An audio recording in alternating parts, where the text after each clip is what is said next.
Good afternoon all. Good afternoon. Okay, കഴിഞ്ഞ ദിവസം എടുത്ത് വായിച്ചു നോക്കിയായിരുന്നോ?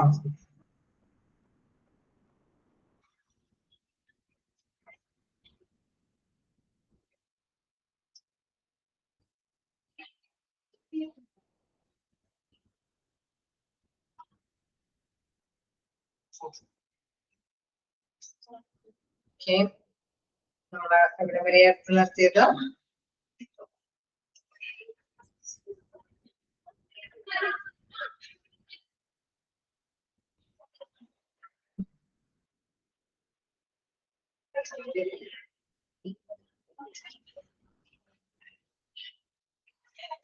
ഒരു മിനിറ്റ്.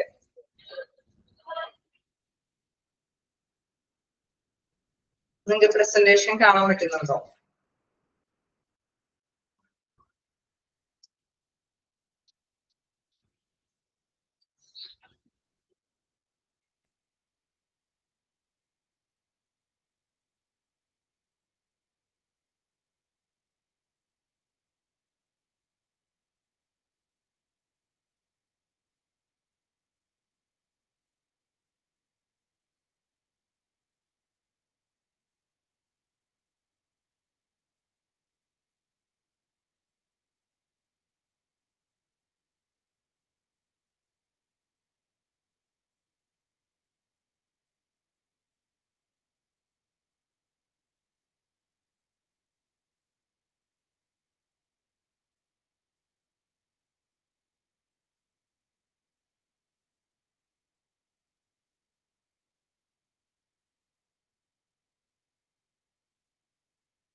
ഓക്കെ, ക്ലിയർ അല്ലേ? കാണാൻ പറ്റുന്നുണ്ടല്ലോ അല്ലേ?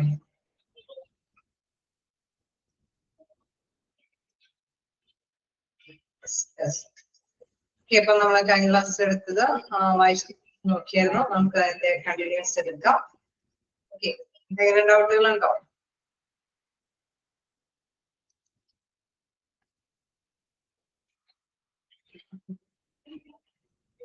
നമ്മള് എടുത്തു നിർത്തിയത് എന്താണ് അല്ലെ? പലതരത്തിലുള്ള ഇൻഡിവിജ്വൽ ഡിഫറൻസ് കാര്യങ്ങളെ കുറിച്ചിട്ടാണ് പറഞ്ഞു നിർത്തിയത്. ഓക്കെ, നമുക്ക് നെക്സ്റ്റ് നോക്കാനുള്ളത് പേഴ്സണാലിറ്റി ഡെവലപ്മെന്റ്. പേഴ്സണാലിറ്റി ഡെവലപ്മെന്റ് എന്ന് പറയുമ്പോൾ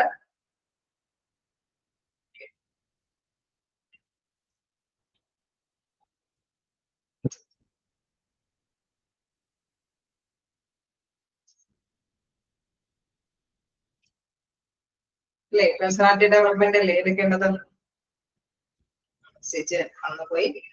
ഓക്കെ, നമുക്കിനി നോക്കാനുള്ളത് പേഴ്സണാലിറ്റി എന്ന് പറയുമ്പോൾ തീർച്ചയായിട്ടും നമുക്ക് അറിയാവുന്നതാണ്. നമുക്ക് ഒന്നിച്ച് തന്നെ മൂവ് ചെയ്ത് പോവാ. പേഴ്സണാലിറ്റി എന്ന് പറയുമ്പോൾ വ്യക്തിത്വങ്ങൾ വ്യത്യസ്തമാണ് അല്ലെ? ഏതൊരു ഓർഗനൈസേഷൻ ആണെങ്കിലും അവരുടെ വ്യക്തിത്വങ്ങളൊക്കെ വ്യത്യസ്തമാണ്. The personality development of an individual starts at birth and persists throughout.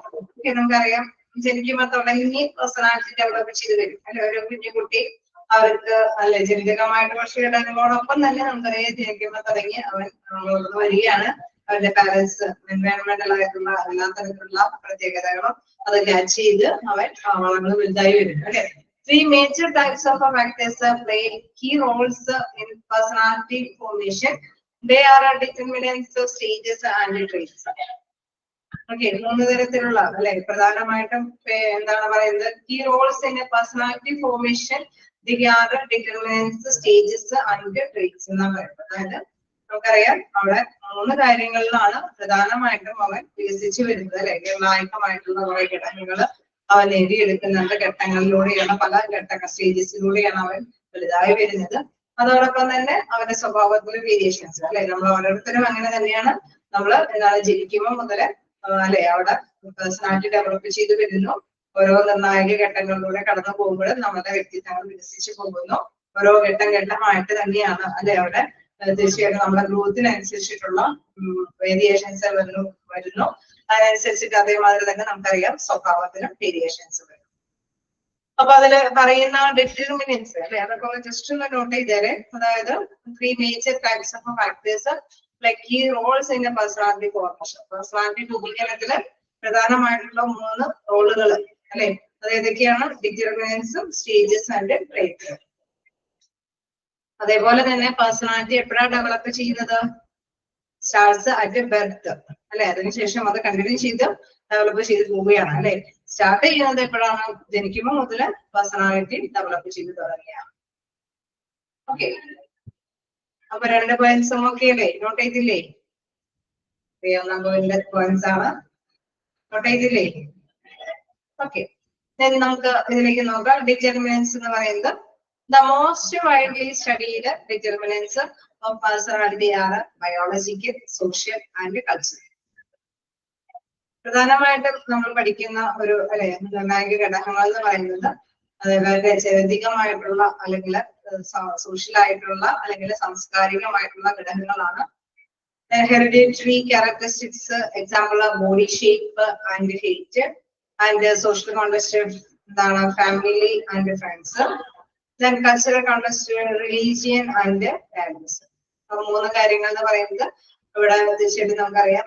അല്ലെ നമ്മള് കുട്ടി ജനിക്കുമ്പോൾ പറയും അപ്പന്റെ മാതിരി അല്ലെ, ഫാദറിന്റെ മാതിരിയാണ് അല്ലെങ്കിൽ മദറിന്റെ മാതിരിയാണ് എന്നുള്ള രീതിയിൽ അവിടെ ചിത്രീകരിക്കും അല്ലെ. അത് പറയാൻ കാരണം എന്താണ്? ബോഡി ഷേപ്പും സംഭവങ്ങളൊക്കെ വെച്ചുകൊണ്ടാണ് അങ്ങനെ പറയുന്നത് അല്ലെ. അതേമാതിരി തന്നെ ഹൈറ്റ് തീർച്ചയായിട്ടും നമുക്കറിയാം. കൊച്ചു വലുതായി വരുംതോറും നമ്മൾ പറയും അത് എന്താണ് മദറിന്റെ പൊക്കം അല്ലെങ്കിൽ ഫാദറിന്റെ പൊക്കം അല്ലെങ്കിൽ അവരുടെ ഗ്രാൻഡ് പാരന്റ്സിന്റെ പൊക്കമൊക്കെയാണ് അവിടെ വരുന്നത് അല്ലെ. അങ്ങനെയൊക്കെയുള്ള കമന്റ്സുകൾ പാസ്സാക്കി. അതായത് അവരുടെ ജനിതകമായിട്ടുള്ള കുറച്ച് ഘടകങ്ങളാണത്. ശരിയല്ലേ? അങ്ങനെയൊക്കെയുള്ള കാര്യങ്ങൾ പങ്കുവയ്ക്കാറില്ലേ? നമ്മളെ തന്നെ പലരും അങ്ങനെയായിരിക്കും വിലയിരുത്തുന്നത് അല്ലെ. അതേമാതിരി തന്നെ പറയുകയാണെങ്കിൽ കൾച്ചറൽ കണ്ടന്റ് അല്ലെ ഇവിടെ തീർച്ചയായിട്ടും ഓക്കെ. ഫാമിലി ആൻഡ് ഫ്രണ്ട്സ് അല്ലെ ഇവിടെ സോഷ്യൽ കണ്ടന്റിൽ പറയുന്ന കാര്യം എന്ന് പറയുന്നത് സോഷ്യൽ കോണ്ടെക്സ്റ്റിൽ പറയാൻ കാരണം നമ്മുടെ ഫാമിലി നമ്മുടെ ഫ്രണ്ട്സ് ഒക്കെ നമ്മളോടൊപ്പം ചേർന്നിട്ട് എങ്ങനെയാണോ വ്യാപരിക്കുന്നത് നമ്മളും ആ ലെവലിലേക്ക് തന്നെ പോകും അല്ലെ. ചിലവര് പറയും എപ്പോഴും അല്ലെ എല്ലാം നല്ല മെച്ചുവേർഡ് ആയിട്ടുള്ളവരുടെ കൂട്ടത്തിലാണ് അല്ലെങ്കിൽ എല്ലാം അല്ലെ ആ ഒരു രീതി വരുമ്പോൾ അവര് പക്വത ചേരും അല്ലെ. ഇവരൊക്കെ ഇച്ചിരി കൂടി മെച്ചുവേർഡ് ആയിട്ടുള്ള കൂട്ടത്തിൽ പോയിരുന്നെങ്കിൽ എന്നൊക്കെ പറയും അല്ലെ. കാരണം എന്തുകൊണ്ടാ ആ ഒരു ക്യാരക്ടർ അവർ ക്യാച്ച് ചെയ്യാൻ സാധ്യതയുള്ളതുകൊണ്ട്. സോ ഫാമിലി ആൻഡ് ഫ്രണ്ട്സ് അതും എന്താണ് നമ്മുടെ പേഴ്സണാലിറ്റിനെ അല്ലെ ഒന്ന് ഡെവലപ്പ് ചെയ്തെടുക്കാനായിട്ട് സ്വാധീനിക്കുന്ന ഘടകങ്ങൾ തന്നെയാണ്. കൾച്ചറൽ കോണ്ടെക്സ്റ്റ് നമുക്കറിയാം. മതപരമായിട്ടും ചില മൂല്യാധിഷ്ഠിത കാര്യങ്ങൾക്കല്ലേ ചിലരൊക്കെ നമുക്കറിയാം വീടുകളിലൊക്കെ അല്ലെ അവിടെ മൂല്യങ്ങൾക്ക് കുറെ എന്താണ് വായനകൾക്കും കാര്യങ്ങൾക്കൊക്കെ പ്രാധാന്യം കൽപ്പിക്കുന്നവരാണ് എങ്കിൽ അവിടെ അല്ലെ മക്കളും കുറച്ചും കൂടി നോളജ് സമ്പാദിക്കാനായിട്ട് സാധ്യതയുണ്ട് അല്ലെ. അതേസമയം കുറെ പേര് എന്താണ് മറ്റ് എന്താ പറയുക കൾച്ചറൽ ആയിട്ടുള്ള രീതിയിൽ സിനിമയും കാര്യങ്ങൾക്കൊക്കെ കൂടുതൽ ലയിച്ചു പോകുന്നവരാണെങ്കിൽ അവരും ആ ഒരു നേച്ചറിൽ തന്നെ പോകാനായിട്ടുള്ള സാധ്യതകളുണ്ട് അല്ലെ. അപ്പൊ മൂല്യങ്ങൾ എന്താണോ പകർന്നു കൊടുക്കുന്നത് അല്ലെങ്കിൽ റിലീജിയൻ മതപരമായിട്ട് എന്തെങ്കിലുമൊക്കെ മൂല്യങ്ങൾ അവർ നേടുന്നുണ്ട് അല്ലെ. തീർച്ചയായിട്ടും നമുക്കറിയാം കുട്ടികൾ ജനിക്കുമ്പോൾ തുടങ്ങിയ അല്ലെ നമുക്കറിയാം നമ്മളുടെ ഇതിലാണെങ്കിൽ തന്നെ ക്രിസ്ത്യൻ ആണെങ്കിലും മുസ്ലിം ആണെങ്കിലും ഹിന്ദുസ് ആണെങ്കിലും അവരുടേതായിട്ടുള്ള ദിനചര്യകളും മക്കളെ അല്ലെ അവിടെ പരിപോഷിപ്പിച്ചു കൊണ്ടുപോയി. സോ അവരും അത് മാതൃകയോടുകൂടി തന്നെ കീപ്പ് ചെയ്തുകൊണ്ടിരിക്കുന്നത്. കുറച്ചുകൂടി മെച്ചുവേർഡ് ആയി കഴിയുമ്പോൾ നമുക്കറിയാം അവർ ഡിഫറെന്റ് ആയിട്ടുള്ള സ്വന്തം തീരുമാനങ്ങളിലേക്കൊക്കെ പോകുന്ന കാലഘട്ടങ്ങളായിട്ടുണ്ട്. അത് തന്നെയാണ് നമുക്ക് പഠിക്കാനുമുള്ളത്. ഓക്കെ, അപ്പൊ അതെല്ലാം ഉണ്ട് എന്നുള്ളത് പ്രധാനപ്പെട്ട കാര്യമാണ്. കുട്ടി ജനിക്കുമ്പോൾ മുതൽ ഇതെല്ലാം കുട്ടിയോട് ചേർന്ന് തന്നെ വികസിച്ച് ഡെവലപ്പ് ചെയ്ത് വരുന്നുണ്ട്. ഓക്കെ, അപ്പൊ നമ്മൾ കണ്ടു ഹെറിഡിറ്ററി ക്യാരക്ടറിസ്റ്റിക്സ് എന്ന് പറയുന്നത് എന്തൊക്കെയാണ്? ബോഡി ഷേപ്പ് ആൻഡ് ഹെൽത്ത് ആണെങ്കിൽ, സോഷ്യൽ കോണ്ടെക്സ്റ്റില് ഫാമിലി ആൻഡ് ഫ്രണ്ട്സ് റിലേറ്റ് ചെയ്തുള്ള കാര്യങ്ങള്, കൾച്ചറൽ കോണ്ടെക്സ്റ്റിലാണെങ്കിൽ religion and values. In which people grow up, interact to shape personality. Okay, ഇങ്ങനെയൊക്കെ ഇതെല്ലാം കൂടി കൂട്ടിച്ചേർന്നിട്ടാണ് ഒരു വ്യക്തി വികസിച്ച് മുന്നേറി പോകുന്നത് അല്ലെ. അവൻ ജനിക്കുമ്പോൾ തന്നെ കുറച്ചൊക്കെ എഡ് ചെയ്ത് വരുന്നു, അതോടൊപ്പം തന്നെ അവന്റെ അവരുടെ ക്യാരക്ടറിൽ കുറെ മാറ്റങ്ങളൊക്കെ വരുത്തിയാണ് മുന്നോട്ട് വരുന്നത്. Then as people grow into the adult phase, the personalities become very clearly defined and generally stable. Okay, ഒരു അഡൽട്ട് സ്റ്റേജ് ഒക്കെ ആകുമ്പോഴേക്കും ഓക്കെ ക്ലിയർ ആയിട്ട് നമുക്ക് ഒന്നുകൂടി പറയാൻ പറ്റും. ഓക്കെ, ഇത് അല്ലെ ഇതിന്റെ നേച്ചർ ഒക്കെ ഏതാണ്ടൊക്കെ ശരിയാണ്. ചെറുപ്പം മുതലേ നമ്മൾ കാണിക്കുമ്പോൾ നമ്മൾ പറയാതെ കുട്ടിത്വത്തിന്റെയാണ് പറയും അല്ലെ. കാരണം ഇതുകൊണ്ട് കുട്ടിത്വം വരുമ്പോ കാണിച്ചു കൂട്ടുന്നതാണ്. പക്ഷെ അവൻ അഡൽട്ട് ആയി കഴിയുമ്പോൾ കുറച്ച് കാര്യങ്ങളിലൊക്കെ അല്ലെ വിദ്യാർത്ഥിത്തരങ്ങളൊക്കെ ചിലപ്പോൾ വന്നു വരാനായിട്ടുള്ള സാധ്യതകളുണ്ട് അല്ലെ. കുട്ടികളായിരിക്കുമ്പോ പ്രത്യേകമായിട്ട് കുട്ടികളൊക്കെ ആയിട്ട് ഇരിക്കുമ്പോൾ ക്യാരക്ടറൊക്കെ എങ്ങനെ മാറും എന്നുള്ളൊരു പേടിയോട് കൂടിയിട്ടുള്ള പാരന്റ്സ് ഒക്കെ ഉണ്ടെങ്കിൽ മനസ്സിലാക്കിയെടുക്കുക അല്ലെ. ഇവിടെ നമുക്കറിയാവുന്ന കാര്യം തന്നെയാണ് അഡൽട്ടൊക്കെ ആവുമ്പോഴേക്കും ചേഞ്ചസ് ഒക്കെ വരാനായിട്ടുള്ള സാധ്യതയാണ്. അപ്പൊ അതില് പ്രധാനമായിട്ട് നമ്മൾ കണ്ടു ഡിറ്റർമിനൻസിന്റെ കാര്യങ്ങളിലാണ് ആ ഒരു പ്രത്യേകതകളൊക്കെ നമ്മൾ നോട്ട് ചെയ്തത്. ഇനി ഘട്ടമായിട്ടുള്ള കാര്യങ്ങളിലേക്ക് നോക്കുക, സ്റ്റേജസ് അല്ലെ. അവിടെ Sigmund Freud saw human personality development as a progressing through 4 stages. അദ്ദേഹം പ്രൂവ് ചെയ്യുന്ന ഒരു 4 സ്റ്റേജസുകളുണ്ട്. ആരാണ് സിഗ്മണ്ട് ഫ്രണ്ട്? അദ്ദേഹം പറയുന്നത് എന്താണ്? Dependent, compulsive, audible and matured. അതായത് നമ്മള് കുട്ടിയായിരിക്കുമ്പോൾ നമ്മൾ ആശ്രിതരായിട്ടാണ് അല്ലെ, പാരന്റ്സിന്റെ സപ്പോർട്ടോട് കൂടിയിട്ടാണ് ആ കുട്ടിക്ക് ദിനചര്യകൾ വരെ ചെയ്യാനായിട്ട് അല്ലെ അവരുടെ ഭക്ഷണവും കാര്യങ്ങളൊക്കെ നേടിയെടുക്കാൻ സാധിക്കുന്നത്. കമ്പൽസീവ്, കുറച്ചും കൂടി കഴിഞ്ഞ് കഴിയുമ്പോൾ കമ്പലായിട്ട് അവർ കുറെ കാര്യങ്ങളൊക്കെ ചെയ്യേണ്ടി വരും അല്ലെ. കുട്ടിയായിരിക്കുമ്പോൾ നമുക്കറിയാമല്ല, സ്കൂൾ ഫീഡിങ് എല്ലാം തന്നെ മദർ ചെയ്യാനാണെങ്കിൽ തീർച്ചയായിട്ടും കുറച്ചും കൂടി കഴിയുമ്പോൾ തന്നെ തിന്നണം അല്ലെ എന്നൊക്കെയുള്ള കുറെ നിർബന്ധങ്ങളൊക്കെ അവനെ അല്ലെ കമ്പൽ ചെയ്ത് കുറെ കാര്യങ്ങൾ ചെയ്യിപ്പിക്കും. സ്വന്തമായിട്ട് പഠിക്കണം, സ്വന്തമായിട്ട് ഫുഡ് കഴിക്കണം അല്ലെ, അങ്ങനെയൊക്കെയുള്ള കുറെ കാര്യങ്ങളിലേക്കൊക്കെ പോകും. വീണ്ടും ഒഡിയബിൾ എന്ന് പറയുന്നത് പാരന്റിന്റെ സപ്പോർട്ടോട് കൂടിയിട്ട് തന്നെ അല്ലെ. നമ്മൾ തീർച്ചയായിട്ടും നമ്മൾ പറഞ്ഞു കമ്പൽ ചെയ്ത് പോകുന്നുണ്ട് എങ്കിലും അതിനോടൊപ്പം തന്നെ കുറച്ചും കൂടി അല്ലെ അവിടെ ഒരു അല്ലെ മാറ്റങ്ങളൊക്കെ വരുത്തേണ്ടതുണ്ടെങ്കിൽ മാറ്റങ്ങളൊക്കെ വരുത്തി ക്ലിയർ ഔട്ടൊക്കെ ചിലപ്പോൾ നമുക്കറിയാം സപ്പോർട്ടീവ് ആയിട്ട് കമ്പലൊക്കെ ആയിട്ട് നമ്മൾ ചെയ്തു പോകുമ്പോഴും കുറച്ചും കൂടി ആരുടെയെങ്കിലും ഒരു ക്ലിയർ ഔട്ടിങ് ഒക്കെ ആവശ്യമായിട്ട് വരുന്ന ഒരു കാലഘട്ടം മെച്ചർ ആവുന്നു അല്ലെ. പിന്നെ സ്വന്തം തന്നെ കാര്യങ്ങളൊക്കെ ഗ്രഹിക്കാനായിട്ടുള്ള ഒരു പവറിലേക്ക് എത്തിപ്പെടുകയാണ് ചെയ്യുന്നത്. അങ്ങനെ 4 സ്റ്റേജസ് ആണ് അദ്ദേഹം പറയുന്നത്. അതായത് നമ്മളുടെ അല്ലെ നമ്മുടെ പേഴ്സണാലിറ്റി ഡെവലപ്പ് ചെയ്യുന്ന സ്റ്റേജസ് എന്ന് പറയുന്നത്, ഘട്ടങ്ങൾ എന്ന് പറയുന്നത്, ഒന്ന് ആശ്രിതരായിട്ട് കഴിയുന്ന ഒരു സമയമുണ്ട്, ദെൻ കമ്പൽ ചെയ്ത് ഡെവലപ്പ് ചെയ്തിരിക്കുന്ന ഒരു സമയമുണ്ട്, അതോടൊപ്പം തന്നെ കുറച്ചും കൂടി അല്ലെ ക്ലിയർ ഔട്ട് ചെയ്ത് മുന്നേറേണ്ട ഒരു സമയമുണ്ട്, അവസാനം അവര് പക്വതയിലേക്ക് എത്തുകയാണ് ചെയ്യുന്നത്. The concept of stages of growth provides a meaningful perspective from which to view organizational conduct. Okay, നമുക്കറിയാം ഇവിടെ മീനിങ് ആയിട്ടുള്ള ഒരു ധാരണയിലേക്കാണ് ഈ ഒരു ഘട്ടമായിട്ടുള്ള കാര്യങ്ങൾ അവിടെ ലഭ്യമാകുന്നത്. എക്സ്പീരിയൻസിൽ ഇവിടെ നമ്മുടെ ഓർഗനൈസേഷനിലേക്ക് വേഗം കളക്ട് ചെയ്ത് വരട്ടെ. അന്നേരം നമ്മളൊരു കുട്ടികളുടെ വ്യക്തിത്വ രൂപീകരണത്തിലേക്ക് വന്നു, പെട്ടെന്ന് തന്നെ അത് ഓർഗനൈസേഷനിലേക്ക് വരികയാണ്. Experienced managers become aware of stages that their employees often go through and they learn how to deal with these stages to promote the maximum growth for the individual and for the organization.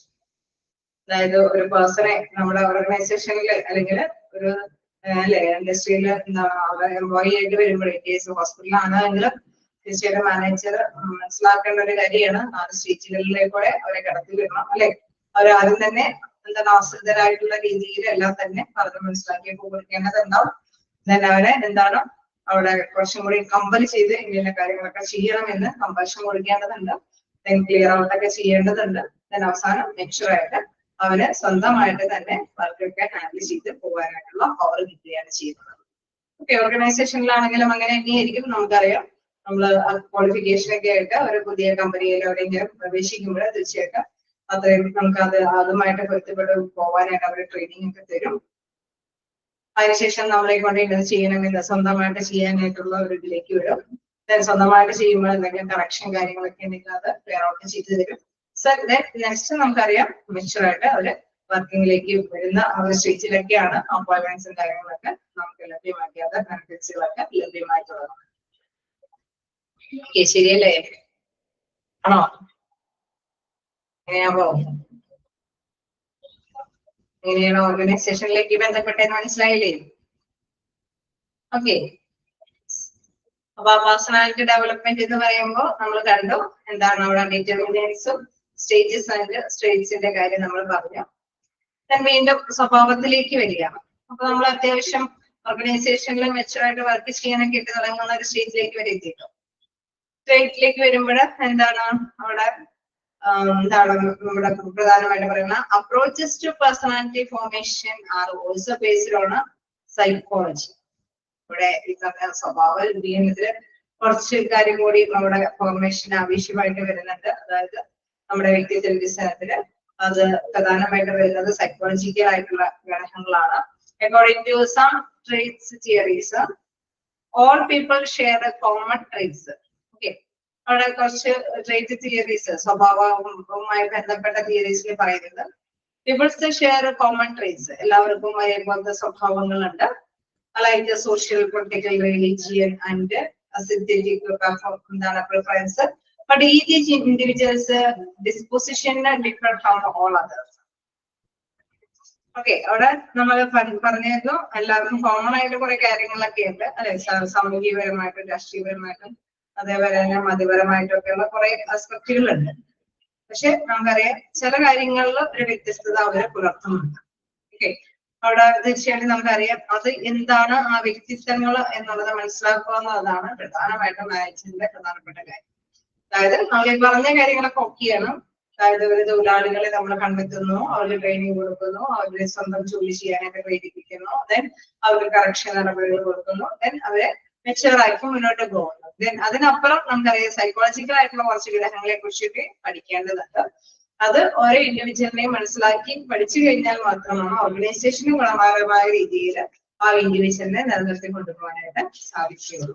അപ്പൊ അത്തരം കാര്യങ്ങളാണ് നമുക്ക് കൂടുതലായിട്ട് പഠിക്കേണ്ടത്, personality factors in organisation. Okay, അപ്പൊ ഇതുവരെയും ഓക്കെയാണോ? Trait വരെയും just വായിച്ചു നോക്കാം.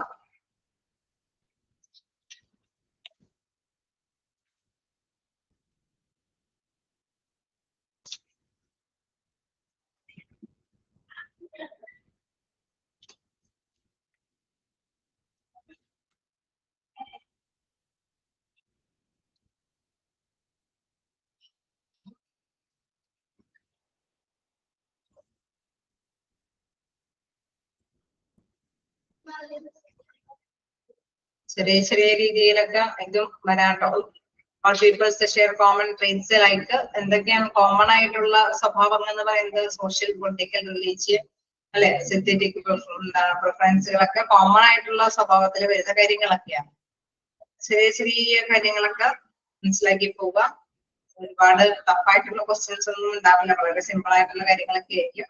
അപ്പൊ ജസ്റ്റ് ഒന്ന്, കാരണം നമുക്കറിയാം ഒരു ഡെവലപ്മെന്റ്, പേഴ്സണാലിറ്റി ഡെവലപ്മെന്റുമായി ബന്ധപ്പെട്ട കാര്യങ്ങളൊക്കെ ആവുമ്പോൾ ചെറിയ കാര്യങ്ങളൊക്കെ ആയിരിക്കും, പക്ഷെ നമ്മൾ മനസ്സിലാക്കി തന്നെ പോകും.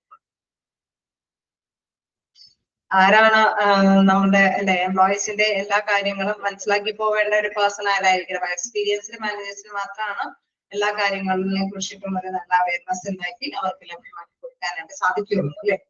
ചിലർക്ക് ഈ പറഞ്ഞ മാതിരി ട്രെയിനിങ് കൊടുക്കുമ്പോൾ തന്നെ അവർക്ക് മനസ്സിലാക്കാൻ സാധിക്കും ഓക്കെ ഇവരെ കൊണ്ട് ഓക്കെയാണ്, ഇവർക്ക് പ്രത്യേകിച്ച് അഡീഷണൽ ആയിട്ട് അല്ലെ കുറച്ച് കൂടുതൽ സമയം ട്രെയിനിങ് കൊടുക്കേണ്ട ആവശ്യമൊന്നുമില്ല, ഇവരേബിൾ ആണ് അതൊക്കെ അല്ലെ. ചില ഡ്യൂട്ടികളൊക്കെ പെട്ടെന്ന് തന്നെ ഏൽപ്പിച്ചു കൊടുക്കാനായിട്ട് ഭാഗമായിട്ടുണ്ട് എന്നൊക്കെ മാനേജേഴ്സിന്, എക്സ്പീരിയൻസ്ഡ് ആയിട്ടുള്ള മാനേജേഴ്സിന് മനസ്സിലാവും.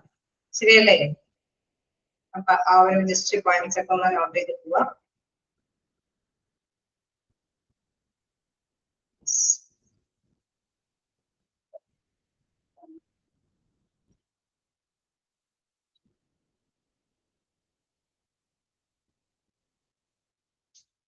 ഓക്കെ, നമുക്ക് നെക്സ്റ്റിലേക്ക് പോകാം.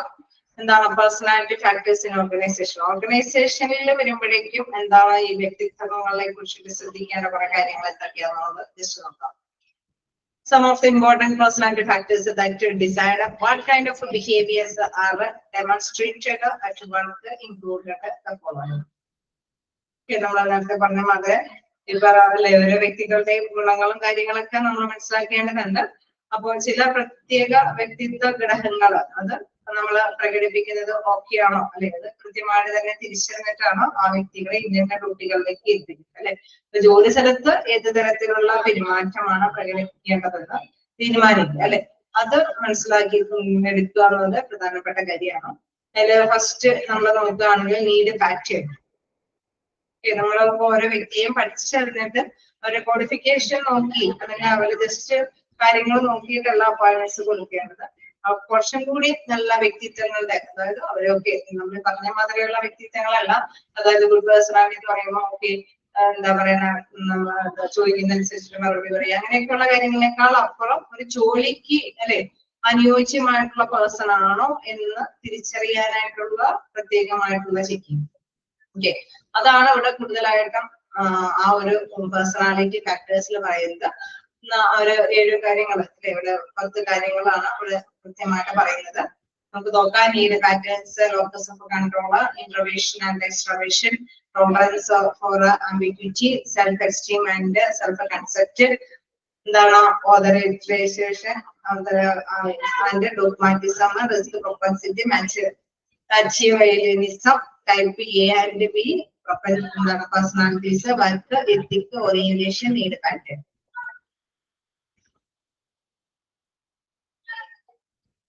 ഓക്കെ, എല്ലാവരും എടുത്ത് തീർക്കാൻ പറ്റുമെന്ന് അറിയില്ല. എനിവേ നമുക്ക് 1 by 1 ആയിട്ട് ഒന്ന് പോകാം.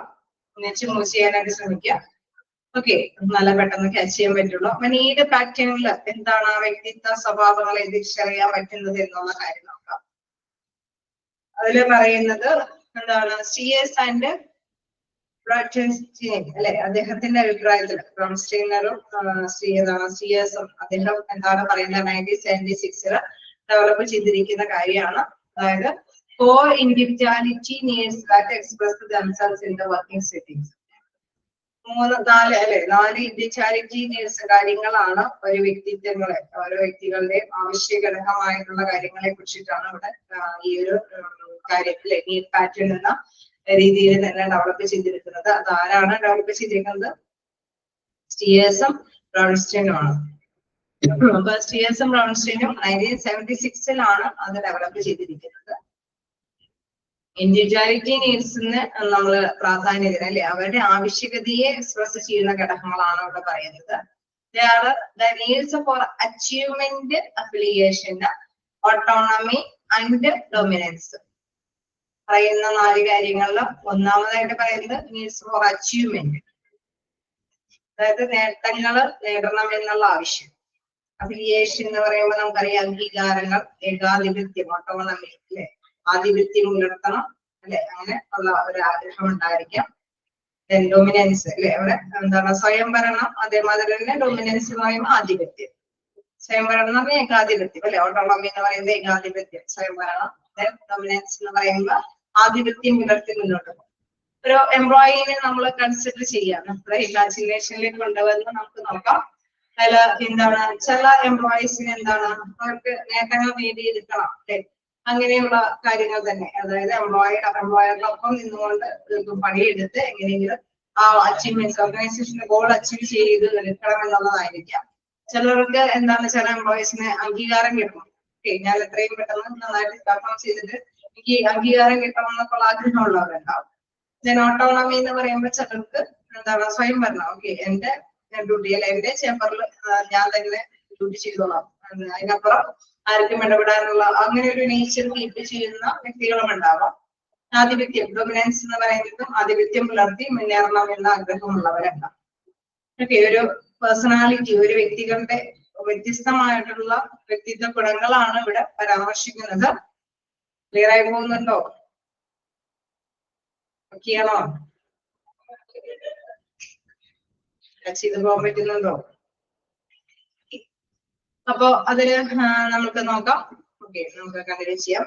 Those who are high in accomplishment engage themselves proactively in work behaviors in order to feel എന്താണ് proud about their achievements and success. Those highly in the need for application like to work comparatively with the other. അതായത് നമ്മൾക്ക് നോക്കുകയാണെങ്കിൽ എനിക്ക് കുറച്ചും കൂടി അല്ലെ ഞാൻ ചെയ്തു എന്നുള്ള പ്രൗഡ് അത് അംഗീകാരമൊക്കെ വേണമെന്ന് ആഗ്രഹിക്കുന്ന ഒരു കൂട്ടരുണ്ട് അല്ലെ. അവർക്ക് എന്താണ് അംഗീകാരം കിട്ടണമെന്നുള്ള ഫീലിങ്സ് അല്ലെ, മറ്റുള്ളവരുടെ മുമ്പിൽ കയ്യടി കിട്ടണം എന്നൊക്കെയുള്ള ഒരു താല്പര്യമുള്ള വ്യക്തികളായിരിക്കും. സോ അവരെ ആ ഒരു രീതിയിൽ തന്നെ ചില കാര്യങ്ങളൊക്കെ ഏൽപ്പിക്കാനായിട്ട് ഓർഗനൈസേഷനിലെ മാനേജർ ശ്രദ്ധിക്കണം അല്ലെ. Those high in their need for dominance are very effective while operating in an environment where they can actively enforce their official authority. Okay. അപ്പൊ ചിലർക്ക് ഈ പറഞ്ഞ മാതിരി തന്നെ അല്ലെ നേട്ടങ്ങളിൽ അഭിമാനം കണ്ടെത്തണമെന്നുണ്ടെങ്കിൽ അതിനുള്ള അഭിമാനത്തിനായിട്ട് മുൻകൈ എടുക്കാൻ വേണ്ടി ചില കാര്യങ്ങളൊക്കെ ഏൽപ്പിച്ചു കൊടുക്കാം അല്ലെ. അവർക്ക് അഭിമാനം കീപ്പ് ചെയ്യണം. അപ്പൊ അവര് ചിലപ്പോ വേണമെങ്കിൽ അതില് ഒരു തരത്തിലും വിട്ടുവീഴ്ചകൾ ചെയ്യാത്ത വ്യക്തികളാണെങ്കിൽ അതനുസരിച്ചിട്ട് തന്നെ ജോലികൾ അറിയിച്ചിട്ടുണ്ട്. അതേസമയം ചിലവർക്ക് അംഗീകാരങ്ങൾ കിട്ടും. അതായത് എനിക്ക് ഇന്ന കാര്യങ്ങൾ ചെയ്തു എന്നുള്ളതിനുള്ള അംഗീകാരം കിട്ടണമെങ്കിൽ ചിലർക്ക് അംഗീകാരം കിട്ടിയാൽ മാത്രം മതിയാകും. അവരെ കൊണ്ട് വേണമെങ്കിൽ എന്തോരം പണി എടുപ്പിച്ചാലും കുഴപ്പമില്ല. അപ്പൊ പക്ഷെ എല്ലാവരുടെ മുന്നിൽ ഒരു അംഗീകാരം കൊടുത്താൽ മതി. അത് മനസ്സിലാക്കിയിട്ട് മാനേജർ എന്താണ് തന്ത്രപരമായിട്ട് ചില കാര്യങ്ങൾ ഏൽപ്പിക്കും. എല്ലാവരും വിളിച്ചുകൂടി ഒരു അംഗീകാരം കൊടുക്കുന്നു. കാര്യം അവർ നന്നായിട്ട് എഫേർട്ട് എടുത്തിട്ട് തന്നെയാണ്. പക്ഷെ അത് എന്താണ് അംഗീകാരം കൊടുക്കാനായിട്ടുള്ള ഒരു ചാൻസ് ഒരിക്കലും എന്താണ് മാനേജർ വിട്ടുകളയില്ല. കാരണം എന്താണ് ആ ഒരു അംഗീകാരം കൊടുത്തു കഴിഞ്ഞാൽ ഇതിനെ കൊണ്ട് മാക്സിമം എഫേർട്ട് അല്ലെ ഇതിന്റെ ബുദ്ധി ഉപയോഗിച്ചിട്ട് നന്നായിട്ട് വർക്ക് ചെയ്യിപ്പിക്കാനായിട്ട് സാധിക്കും എന്നുള്ളത് വ്യക്തമായിട്ട് മനസ്സിലാക്കിയിട്ടുണ്ട്. മാനേജേഴ്സ് മനസ്സിലാക്കി. സോ അവർ ഹാർഡ് വർക്ക് ചെയ്യുകയും ചെയ്യും നന്നായിട്ട്. അപ്പൊ നമുക്കറിയാം എന്ത് ചലഞ്ചസ് വന്നാലും ഇവരെ ഏൽപ്പിച്ചു കൊടുത്താൽ അവർ എങ്ങനെയെങ്കിലും പെർഫെക്റ്റ് ആയിട്ട് ഫിനിഷ് ചെയ്യും. കാരണം ആ അംഗീകാരം കിട്ടുന്ന ഒരു മൈൻഡ് അല്ലെ. ചിലരൊക്കെ ആണെങ്കിൽ നമ്മളെ കൊണ്ട് പറ്റാത്ത പണിയാന്ന് പറഞ്ഞ് കിട്ടിയാൽ മതി അല്ലെ. അവര് അംഗീകാരം കിട്ടുകയും വേണ്ടില്ല, എനിക്ക് പറ്റാവുന്നത് ഇത്രയും കളിയുള്ളൂ. അങ്ങനെ ചെയ്യുന്നവരുണ്ടാവില്ലേ അല്ലെ. ചിലര് എത്ര റിസ്ക് വന്നാലും ഏറ്റെടുക്കാൻ തയ്യാറാവുന്നുള്ളവരുണ്ട്. ചിലര് എന്താണ് റിസ്ക് ഒന്നും ഏറ്റെടുക്കാനൊന്നും താല്പര്യം ഉണ്ടാവില്ല അല്ലെ. അംഗീകാരം കിട്ടുകയും വേണ്ടില്ല, ഇങ്ങനെ തന്നെ പോയാൽ മതിയെന്നുള്ള ആൾക്കാരുണ്ട് അല്ലെ. അപ്പൊ അത് തീർച്ചയായിട്ടും ആ എംപ്ലോയർ അതായത് മാനേജർ ഗ്രഹിക്കണം. അതനുസരിച്ചിട്ട് എംപ്ലോയിക്ക് ജോലി അല്ലെങ്കിൽ ടാസ്കുകളൊക്കെ അലോട്ട് ചെയ്ത് കൊടുക്കണം. ഓക്കെ. നമുക്കറിയാം ഒരു റിസ്ക് പിടിച്ച് മാറ്റൊക്കെ വരുമ്പോ ആരെ ഏൽപ്പിക്കണം എന്നുള്ള സമയത്തൊക്കെയാണ് ഇതിനൊക്കെ ഒരു ബുദ്ധിമുട്ട് വരുന്നത് അല്ലെ. ഇപ്പൊ നല്ല പേഴ്സണാലിറ്റി കൃത്യമായിട്ട് മനസ്സിലാക്കുന്ന മാനേജേഴ്സിന് അറിയാം അത് ആരെയാണ് ഏൽപ്പിച്ചു കൊടുക്കേണ്ടത്. ഓക്കെ. അപ്പൊ അതാണ് ഇത് ഈ ഒരു ചാപ്റ്ററിൽ മനസ്സിലാക്കി പഠിക്കേണ്ട പ്രധാനപ്പെട്ട കുറച്ച് കാര്യങ്ങള്. Okay. Those high in their need for dominance are very effective while operating in environments where they can actively enforce their official authority. Okay. അപ്പൊ യഥാർത്ഥത്തിൽ അവർക്ക് അംഗീകാരം ലഭിക്കണം അല്ലെങ്കിൽ ആ ഒരു രീതിയിൽ ആ ഒരു എൻവയൺമെന്റിൽ തീർച്ചയായിട്ടും നമുക്ക് ആധിപത്യം പുലർത്തിക്കൊണ്ട് പോകണമെന്ന് താല്പര്യമുള്ള വ്യക്തികളുണ്ടെങ്കിൽ അതിനനുസരിച്ചിട്ട് അവരുടെ വർക്ക് കാര്യങ്ങളൊക്കെ അലോട്ട് ചെയ്ത് കൊടുക്കുക എന്നുള്ളതാണ് പ്രധാനമായിട്ടും നീഡ് പാറ്റേണിൽ മനസ്സിലാക്കുന്നത്. അപ്പൊ ഒരു വ്യക്തി അതായത് അവിടെയുള്ള എംപ്ലോയർ ഏത് വ്യക്തി എന്താണോ ആഗ്രഹിക്കുന്നത്, എന്താണോ അവർക്കുള്ള വ്യക്തിത്വം, അത് മനസ്സിലാക്കിയിട്ട് ആ വ്യക്തിത്വത്തിന്റെ പാറ്റേൺ ആ നീഡ് പാറ്റേൺ മനസ്സിലാക്കിയിട്ട് അവർക്ക് ജോലി അലോട്ട് ചെയ്ത് കൊടുക്കുക എന്നുള്ളതാണ് ഫസ്റ്റ് പോയിന്റിൽ പറയുന്നത്. ഓക്കെ. ക്ലിയർ അല്ലേ? റെഡി കിട്ടിയോ? ഓക്കെയാണോ? ഇനി അടുത്തൊരു പോയിന്റ് എന്ന് പറയുന്നത് വേറൊരു രീതിയിലുള്ള കാര്യമാണ്. അത് നമുക്ക് അറിയാവുന്നതാണ്.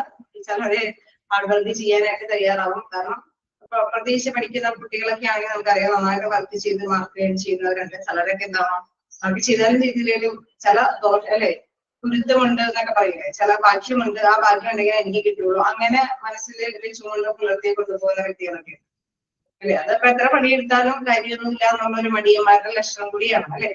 അപ്പൊ അങ്ങനെയുള്ള വ്യക്തികളുമുണ്ട്. അങ്ങനെ വ്യത്യസ്തമായിട്ടുള്ള വ്യക്തികളെ കുറിച്ചിട്ടാണ് അടുത്ത ഇതില് പരാമർശിക്കുന്നത്. Locus of control. Locus of control സ്ഥാനം അല്ലെ, കൺട്രോളിങ് പവർ, അവരുടെ ആന്തരികമായിട്ടുള്ള ഒരു പവറാണ്. ചിലരുടെ മൈൻഡിൽ കയറിപ്പെടുന്ന ഒരു കാര്യമുണ്ട്. ഹാർഡ് വർക്ക് ചെയ്ത് കഴിഞ്ഞാൽ എനിക്ക് എപ്പോഴാണെങ്കിലും റിസൾട്ട് കിട്ടും അല്ലെ. ഞാൻ വർക്ക് ചെയ്ത തൊഴിലാളി ഏൽപ്പിക്കുന്ന വർക്കുകളൊക്കെ നല്ല കറക്റ്റ് ആയിട്ട് വർക്ക് ചെയ്താൽ എനിക്ക് ഏർണിങ്സ് കിട്ടും എന്നുള്ള മനസ്സിലാക്കുന്ന വ്യക്തികളുണ്ട്. അതെല്ലാം നമുക്കറിയാം ചിലർക്ക് റോങ് ആയിട്ടുള്ള രീതിയിലുള്ള വ്യക്തികളുമുണ്ട്. നോക്കാം. Locus of control is the degree to which an individual believes that his or her behavior has a direct impact on the reproduction of that behavior. അതാണ് റിഫ്ലക്ഷൻ എന്ന് പറയുന്നത്, പ്രത്യാഘാതങ്ങൾ അല്ലെ. അവിടെ ബിഹേവിയറിൽ പെരുമാറ്റത്തില് കുറച്ച് മാറ്റങ്ങള് പ്രത്യാഘാതങ്ങൾ ഉണ്ടാക്കാൻ സ്വാധീനിക്കാനൊക്കെ ആയിട്ട് സാധ്യതയുള്ള കുറച്ച് വിശ്വാസങ്ങളുണ്ട്. ആ വിശ്വാസങ്ങളുടെ ആ കൺട്രോളിംഗ് ആണ് ലോക്കസ് ഓഫ് കൺട്രോൾ എന്ന് പറയുന്നത്. ആ വിശ്വാസത്തില് പ്രധാനമായിട്ടും മനസ്സിലാക്കേണ്ട രണ്ട് കാര്യങ്ങൾ നോക്കാം. Some people, for example, believe that if they work hard, they are certain to success. അവർക്ക് നന്നായിട്ട് വർക്ക് ചെയ്ത് കഴിഞ്ഞാൽ വിജയം കൈവരിക്കാൻ പറ്റുമെന്ന് വിശ്വസിക്കുന്ന ഒരു കൂട്ടരുണ്ട്. For example, believe that if they work hard, they are certain to success. Then they firmly believe that each individual is in control of his or her life. Okay. Each individual is in control of his or her life. അല്ലെ, അവിടെ തീർച്ചയായിട്ടും നമുക്കറിയാം ആ ഒരു മനസ്സിന്റെ ആ ഒരു നിയന്ത്രണത്തിന്റെ, മാനസികമായിട്ട് അവരെന്താണോ ഉൾക്കൊള്ളുന്നത് ആ ഒരു നിയന്ത്രണത്തിന്റെ കീഴിലാണ് അവര് മുന്നോട്ട് പോകുന്നത് അല്ലെ. കഠിനാധ്വാനം ചെയ്ത് കഴിഞ്ഞാൽ എനിക്ക് നേട്ടങ്ങൾ നേടിയെടുക്കാം എന്നുള്ളൊരു വിശ്വാസത്തിന്റെ മൈൻഡിലാണ് അവര് മുന്നോട്ട് കൊണ്ടുപോകുന്നത്. പിന്നെ എന്താണ് നെക്സ്റ്റ് പറയുകയാണെങ്കിൽ they are said to have an internal locus of control. അങ്ങനെ ആന്തരികമായിട്ടുള്ള ഒരു ഉൾവിളിയിൽ നമുക്കറിയാം വർക്ക് ചെയ്യാനായിട്ടുള്ള ഒരു താല്പര്യം എപ്പോഴും ഉണ്ടാവും അല്ലെ. ഞാൻ തെറ്റായിട്ട് ഞാൻ ചെയ്തില്ല, ഞാൻ വേണ്ടി അലസത കാണിച്ചിട്ടുണ്ടെങ്കിൽ എനിക്ക് അതിനുള്ള ഒരു പ്രതിഫലമായിരിക്കും കിട്ടുന്നത്. ഞാൻ വർക്ക് നന്നായിട്ട് ചെയ്തിരുന്നുണ്ടെങ്കിൽ അതിനുള്ള പ്രതിഫലമായിരിക്കും എനിക്ക് കിട്ടുന്നത് എന്നുള്ള ഒരു റിവേഴ്സ് ആയിട്ടുള്ള അല്ലെ രണ്ട് രീതിയിലുള്ള ആന്തരികമായിട്ടുള്ള ഘടകങ്ങൾ നമ്മളെ വ്യക്തിത്വത്തിനെ സ്വാധീനിക്കുന്നുണ്ട് എന്നുള്ളതാണ് ഇവിടെ പറയുന്നത്.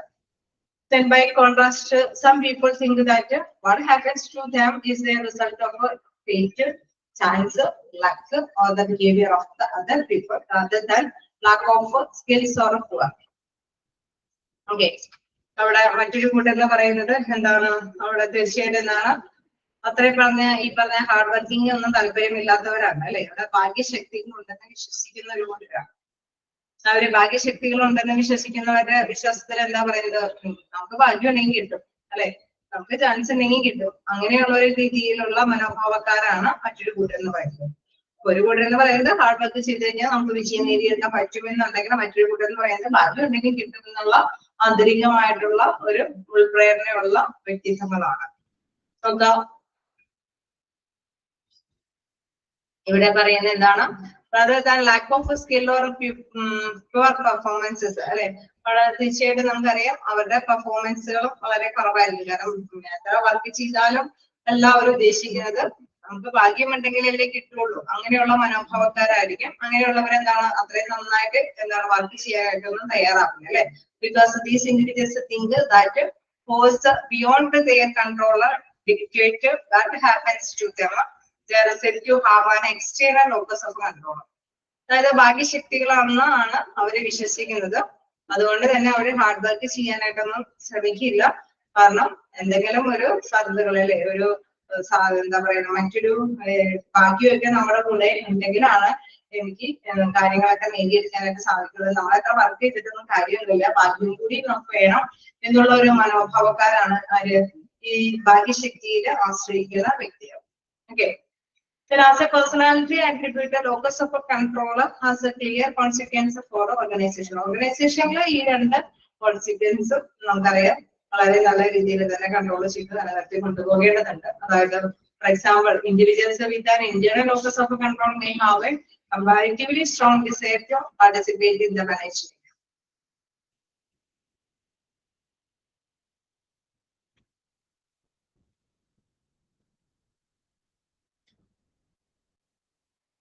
ഒന്നുകൂടി മെസ്സേജ് അയക്കാമോ? ഇത് പേഴ്സണാലിറ്റി ഡെവലപ്മെന്റ് എന്തിനാണ് നമ്മൾ പഠിക്കേണ്ടത് എന്നാണോ ശരിക്കും? ആക്ച്വലി എന്താണ് ഞാനൊരു മെസ്സേജ് ഒന്നുകൂടി ക്ലിയർ ആയിട്ട് ചെയ്യേണ്ടതല്ലേ. മെസ്സേജ് അയക്കാൻ ശ്രമിക്കും. ഓക്കെ, നമുക്ക് പറഞ്ഞു പോകുന്നൊന്നുകൂടി പറഞ്ഞു പോകാം. നമുക്ക് ലാസ്റ്റ് നമുക്കൊന്നുകൂടി ചോദിക്കാം, മെസ്സേജ് അയക്കാം. അപ്പൊ ഇതില് പറഞ്ഞു പോകുന്നത് എന്താണ്, ലോക്കസ് ഓഫ് കൺട്രോളില് ക്ലിയർ ആയിട്ടുള്ള ഒരു കോൺസിക്വൻസ് പറയുന്നുണ്ട്. കാരണം ഏതൊരു ഓർഗനൈസേഷനിലാണെങ്കിൽ അവിടെ വർക്ക് ചെയ്യുന്നവർ അല്ലെ. For example, individual with an internal locus of control may have a comparatively strong desire to participate in the management of their organization. അതായത് ഈ ഒരു വ്യക്തിത്വങ്ങൾ നോക്കുകയാണെങ്കിൽ അവരെന്താണ് നന്നായിട്ട് വർക്ക് ചെയ്താൽ അല്ലെ, ഇന്റേണൽ നമുക്കറിയാം ഒരു കൺട്രോളിങ് അല്ലെ, നന്നായിട്ട് വർക്ക് ചെയ്താലാണ് നമുക്ക് റിസൾട്ട് നേടിയെടുക്കാൻ സാധിക്കുകയുള്ളൂ, അല്ലെങ്കിൽ നമുക്ക് അതിനനുസരിച്ചിട്ടുള്ള നേട്ടം കൈവരിക്കാൻ പറ്റും എന്നുള്ള ഒരു രീതി ഫോളോ ചെയ്യുന്ന ആന്തരികമായിട്ടുള്ള ഒരു ഉൾവിളി ഉള്ളവരാണെങ്കിൽ തീർച്ചയായിട്ടും നമുക്കറിയാം ഇതിലെന്താണ് organisation and how freedom in how to do their job. അവർക്ക് ഏത് ജോലി ചെയ്ത് കൊടുക്കാനായിട്ടുള്ള കുറച്ച് ഫ്രീഡം കൂടി അനുവദിക്കാം. കാരണം എന്താണ്, അവര് ഫ്രീ ആയിട്ട് വിട്ടാലും അവര് വർക്ക് ചെയ്യുന്ന ഒരു പേഴ്സണാലിറ്റി വ്യക്തിത്വമുള്ള പേഴ്സൺ ആണ്. അപ്പൊ അവർക്ക് എന്താണ് ചില തീരുമാനങ്ങളൊക്കെ എടുക്കാനൊക്കെ ആയിട്ടുള്ള സ്വാതന്ത്ര്യം കൂടി ഇങ്ങനെ വെല്ലുവിളിക്കുന്നത്. കാരണം അവര് വെറുതെ കെയർലെസ് ആയിട്ടൊന്നും അല്ലെ ചെലവഴിക്കില്ല എന്നുള്ള ഒരു മനോഭാവം മാനേജറിന് തിരിച്ചറിയാൻ കഴിയണം. കാരണം വർക്ക് ചെയ്താലാണ് റിസൾട്ട് നേടിയെടുക്കാൻ പറ്റുമെന്ന് കൃത്യമായിട്ട് വിശ്വസിക്കുന്ന ഒരു കൂട്ടരാണ് അല്ലെ. അപ്പൊ അതുകൊണ്ട് അവരെന്താണ് എന്തെങ്കിലും ഡിസിഷൻ വെറുതെ അലസമായിട്ട് അവരുടെ വർക്കിംഗ് അവേഴ്സ് ഒന്നും ചെലവഴിക്കില്ല എന്ന് കൃത്യമായിട്ട് മനസ്സിലാക്കിയെടുക്കാനായിട്ട് സാധിക്കും. അപ്പൊ അവർക്ക് സ്വന്തം ഡിസിഷൻസ് ഒക്കെ എടുക്കാനായിട്ടുള്ള പവറൊക്കെ വേണമെങ്കിൽ വിട്ടുകൊടുക്കാനായിട്ട് ഉള്ള അങ്ങനെയുള്ള വർക്കുകളൊക്കെ അവരെ ഏൽപ്പിക്കാനായിട്ട് സാധിക്കും. Taking is given to them and a leader who provides them freedom and autonomy.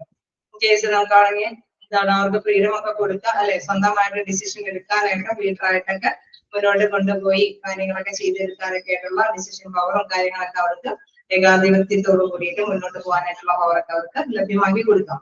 They may like a reward system that recognize individual performance and contributions. അവർക്ക് വേണമെങ്കിൽ അംഗീകാരങ്ങളൊക്കെ കൊടുക്കാം, അതായത് വർക്ക് ചെയ്യുന്നുണ്ടെങ്കിൽ അവർക്ക് അംഗീകാരങ്ങളൊക്കെ കൊടുക്കാം. അങ്ങനെ വരുമ്പോൾ നല്ല മാക്സിമം എഫോർട്ടോട് കൂടിയിട്ട് അവർ വർക്ക് ചെയ്യും. ഓക്കെ, അവരെ അത്രയും അവിശ്വാസത്തോട് കൂടിയിട്ട് കാണേണ്ട കാര്യമില്ല. കാരണം അവരുടെ മൈൻഡിൽ നമുക്കറിയാം വർക്ക് ചെയ്ത കൂലി കിട്ടും എന്നുള്ള ഒരു മനോഭാവം വെച്ചിട്ടുണ്ടാകും. അതേസമയം നേരത്തെ പറഞ്ഞ മാതിരി people with the external locus of control on the other hand are likely to prefer a more centralized organization where they need to take any decision. നമ്മൾ ഓർഗനൈസേഷനിലേക്ക് വരുമ്പോൾ നമുക്ക് പെട്ടെന്ന് ക്ലാസ് മൂവ് ചെയ്യാൻ പറ്റും. പേഴ്സണാലിറ്റി വരുമ്പോൾ നിങ്ങൾക്ക് എങ്ങനെ മനസ്സിലാക്കി തരാൻ പറ്റും എന്നുള്ളൊരു ഇതാണ്. അപ്പൊ ഇതിലേക്ക് വരുമ്പോൾ നിങ്ങൾക്ക് പോയിന്റിലേക്ക് ക്ലിയർ ചെയ്ത് പോകാനായിട്ട് സാധിക്കും. People with an external locus of control, external ആയിട്ട് അല്ലെ ഭാഗ്യം എന്നൊക്കെ പറഞ്ഞ് നിൽക്കുന്ന വ്യക്തിത്വങ്ങളാണ് എങ്കിൽ തീർച്ചയായിട്ടും നമുക്കറിയാം അവരെ ഇങ്ങനെ ഫ്രീ ആയിട്ട് വർക്കുകളൊന്നും ഏൽപ്പിച്ചു കൊടുക്കാനൊന്നും സാധിക്കില്ല. അവർക്ക് എന്താണ് ഒരു കൺട്രോളിംഗ് പവർ കൂടി ആവശ്യമാണ് അല്ലെ. On the other hand, are likely to prefer a more centralized organization where they need not take any decision. അവർക്ക് ഡിസിഷൻ എടുക്കാനായിട്ടുള്ള പവർ ഒന്നും കൊടുക്കാൻ പാടില്ല. അവർക്ക് ഒരു കൺട്രോളിംഗ് അല്ലെ സെൻട്രലൈസ്ഡ് ആയിട്ടുള്ള ഒരു രീതിയാണ് ഫോളോ ചെയ്ത് പോകാനായിട്ട് സാധിക്കുകയുള്ളൂ. കാരണം ഒരു ആരെങ്കിലും അല്ലെ ഒരു കീഴില് വർക്ക് ചെയ്യുന്ന ഒരു രീതിയായിരിക്കും ഫോളോ ചെയ്ത് കൊടുക്കാനായിട്ട് പാടുള്ളൂ. ഗ്രാവിറ്റേറ്റ് ടു സ്ട്രക്ചേർഡ് ജോബ്സ് വേറെ സ്റ്റാൻഡേർഡ് പ്രോസസ് ആണ് ഡിഫൈൻഡ് ഫോർ ദം.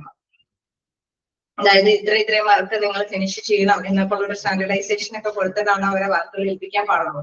കാരണം എങ്ങനെ ചെയ്താലും എനിക്ക് ഭാഗ്യം ഉണ്ടെങ്കിൽ കിട്ടും എന്നുള്ള മനോഭാവത്തിലാകുമ്പോ അവര് എന്താണ് മടിയന്മാരായിട്ടുള്ള രീതിയായിരിക്കും ഫോളോ ചെയ്യുന്നത്. സോ ഇത്രയും ഉത്പാദിപ്പിക്കണം അല്ലെ, ഇന്ന രീതിയിൽ ഇത്ര സർവീസ് നിങ്ങൾ കൈകാര്യം ചെയ്യണം എന്നുള്ള കാര്യങ്ങളൊക്കെ അവരെ ഏൽപ്പിച്ചു കൊടുക്കേണ്ടതായിട്ടുണ്ട്. They may prefer a leader who make the most of the decision and they may prefer for them. Okay, തീർച്ചയായിട്ടും നമുക്കറിയാം who make അല്ലെ ഒരു ലീഡറിനെ ഒക്കെ ഏൽപ്പിച്ചിട്ട് അല്ല അവരുടെയൊക്കെ തീരുമാനത്തിന്റെ അണ്ടറിൽ തന്നെയായിരിക്കണം ഇവര് വ്യാപൃതമാകേണ്ടത്. They may prefer a leader who makes most of the decisions and they may prefer a reward system that consider mainly seniority rather than merit. Okay, അവിടെ പ്രധാനമായിട്ട് നമ്മൾ ഈ പറഞ്ഞ മാതിരി റിവാർഡും കാര്യങ്ങളൊക്കെ കൊടുക്കുന്നുണ്ടെങ്കിൽ തന്നെ അവര് ഒരുപാട് അല്ലെ സീനിയോറിറ്റി ബേസ് ചെയ്തിട്ടൊക്കെയാണ് റിവാർഡും കാര്യങ്ങളൊക്കെ കൊടുക്കേണ്ടത്. അല്ലാതെ നമുക്കറിയാം വർക്ക് ഏൽപ്പിച്ചിട്ട് അവരെ കൊണ്ട് ഫിനിഷ് ചെയ്യിപ്പിക്കുന്ന ഒരു രീതി മാത്രം അവരെ കൊണ്ട് ഫോളോ ചെയ്ത് പോകാനായിട്ട് സാധിക്കുകയുള്ളൂ. അപ്പൊ അങ്ങനെ വരുമ്പോൾ തീർച്ചയായിട്ടും അവര് എക്സ്പീരിയൻസ്ഡ് ആയിട്ടുള്ള പേഴ്സൺസ് ഒക്കെ ആണെങ്കിലാണ് അവിടെ നമുക്ക് റിവാർഡും കാര്യങ്ങളൊക്കെ കൈകാര്യം ചെയ്യാനായിട്ട് സാധിക്കുള്ളൂ. അപ്പൊ ഒരുപാട് എക്സ്പീരിയൻസ് ഒക്കെ കഴിയുമ്പോൾ അതനുസരിച്ചിട്ട് അല്ലെങ്കിൽ ഇത്രയും വർഷത്തെ വർക്ക് എക്സ്പീരിയൻസ് ഒക്കെ കിട്ടുന്നതിന്റെ പേരിലൊക്കെ ഉള്ള റിവാർഡും കാര്യങ്ങളൊക്കെ അവർക്ക് അറേഞ്ച് ചെയ്ത് കൊടുക്കാനായിട്ട് സാധിക്കും. ഓക്കെ, എന്തെങ്കിലും ഐഡിയ കിട്ടിയോ ലോക്കസ് ഓഫ് കൺട്രോളിന്റെ? കിട്ടിയോ?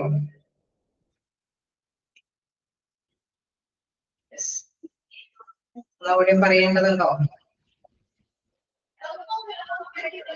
ഐഡിയാസ് മനസ്സിലാക്കി പോയാൽ മതി കേട്ടോ. ചെയ്യണം. നെയിം പാറ്റേൺ ഒക്കെ അല്ലേ. അപ്പൊ നമ്മള് വ്യക്തിത്വങ്ങൾ മനസ്സിലാക്കണം എന്ന് പറയുന്നത് സ്വഭാവ രൂപീകരണം കാര്യങ്ങളൊക്കെ നമുക്കറിയാം. അപ്പൊ ഓർഗനൈസേഷനിൽ വരുമ്പോൾ അവരെ തിരിച്ചറിയണം അല്ലെ, ഓരോ എംപ്ലോയീസിനെ തിരിച്ചറിയണം, അവരുടെ വർക്കിംഗ് കാര്യങ്ങൾ എങ്ങനെയായിരിക്കും എന്നുള്ളത് അല്ലെ. അതനുസരിച്ചിട്ടാണ് അവരെ തൊഴിലുകളൊക്കെ എത്തിച്ചു കൊടുക്കാനായിട്ട് സാധിക്കുന്നത്.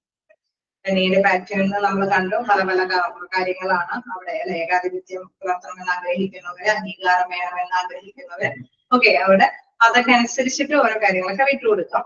ദെൻ അതേപോലെ മറ്റൊരു രീതിയിൽ നോക്കുകയാണെങ്കിൽ ചിലർക്ക് ചില കാര്യങ്ങളൊക്കെ ഹാർഡ് വർക്ക് ചെയ്യുന്ന ഒരു നേച്ചറുള്ള പേഴ്സണാലിറ്റി ഉള്ള വ്യക്തികളൊക്കെ ആണെങ്കിൽ അവർക്ക് സെൻട്രലൈസ്ഡ് ആയിട്ടുള്ള കാര്യങ്ങളിൽ അല്ലെ അവിടെ കൃത്യമായിട്ട് തന്നെ അതൊക്കെ പറയുന്നത് മനസ്സിലാക്കുന്നതാണ്. അവർക്ക് സ്വന്തമായിട്ട് ഡിസിഷൻ ഒക്കെ എടുക്കാനായിട്ടുള്ള പവറൊക്കെ വിട്ടുകൊടുത്തുകൊണ്ട് അവർക്ക് ജോലികളൊക്കെ ഏൽപ്പിച്ചു കൊടുക്കാനായിട്ട് സാധിക്കും. ദെൻ അവർക്ക് അവാർഡ് കാര്യങ്ങളൊക്കെ കൊടുത്തു കഴിഞ്ഞാൽ അവർ കുറച്ചും കൂടി മോസ്റ്റ് എഫിഷ്യന്റ് ആയിട്ട് വർക്ക് ചെയ്യും.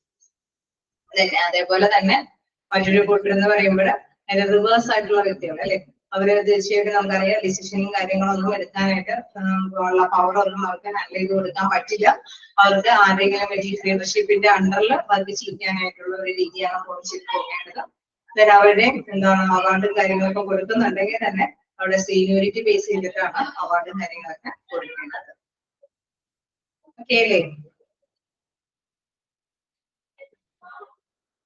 അവിടെ ആ സീനിയോറിറ്റി ബേസ് ചെയ്തിട്ട് അവാർഡ് കൊടുക്കാമെന്നുള്ളതും ആ ഒരു വേരിയേഷൻസ് ഒന്ന് നോട്ട് ചെയ്ത് വെച്ചത്. അതേമാതിരി തന്നെ അവർക്ക് പ്രിഫർ ഡീസെൻട്രലൈസ്ഡ് ഓർഗനൈസേഷൻ രീതിയാണ് ഇവിടെ ഫോളോ ചെയ്യുന്നതെങ്കിൽ നമുക്കറിയാം ഈ ഒരു ഓർഗനൈസേഷനിലാണെങ്കിൽ സെൻട്രലൈസ്ഡ് ഓർഗനൈസേഷൻ രീതിയാണ് ഫോളോ ചെയ്യുന്നത് അല്ലെ. ഒരു ലീഡറിന്റെ അണ്ടറിലുള്ള വർക്കിംഗ് കാര്യങ്ങളാണ് ഇവിടെ ഫോളോ ചെയ്തു പോകുന്നത്. അതേസമയം ഇവിടെയാണെങ്കിൽ നമുക്കറിയാം അവർക്ക് ലീഡർഷിപ്പ് വിട്ടുകൊടുക്കുകയാണ്, ഡിസിഷൻ ഒക്കെ എടുക്കാനായിട്ടുള്ള പവർ വിട്ടുകൊടുക്കുകയാണ്. ആ 1-2 പോയിന്റ്സ് ജസ്റ്റ് ഒന്ന് നോട്ട് ചെയ്തേരെ. ക്ലിയർ അല്ലേ? ക്ലിയർ ആണോ? ഓക്കെ, ഡൗട്ട് ചോദിച്ചത് ക്ലിയർ ആണോ? വായിച്ച് തീർന്നില്ല.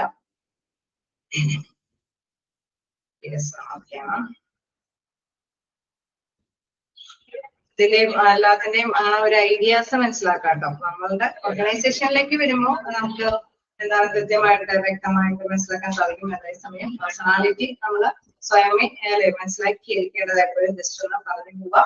അതിൽ നിന്ന് നിങ്ങൾക്ക് ക്യാച്ച് ചെയ്യാൻ സാധിക്കും. ഫോർ എക്സാമ്പിൾ സംഗീതം നമുക്ക് പറയുമ്പോൾ നിങ്ങൾക്ക് ക്യാച്ച് ചെയ്യാൻ എളുപ്പമായിരിക്കും. ഓക്കെ, ഇനി അടുത്തൊരു ഭാഗം എന്ന് പറയുന്നത് എന്താണ് ഇൻട്രവേഷൻ ആൻഡ് എക്സ്ട്രാവേഷൻ.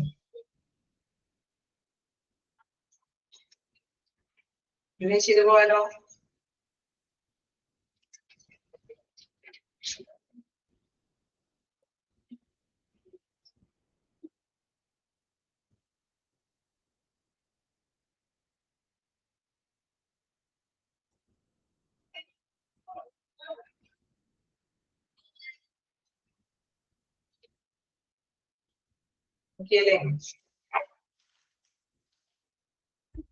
ഞാൻ കൂടുതൽ എക്സാമ്പിൾ സഹിതം പറയേണ്ടതൊന്നുമില്ലല്ലോ, നിങ്ങൾക്ക് മനസ്സിലായി പോകുന്നില്ലേ?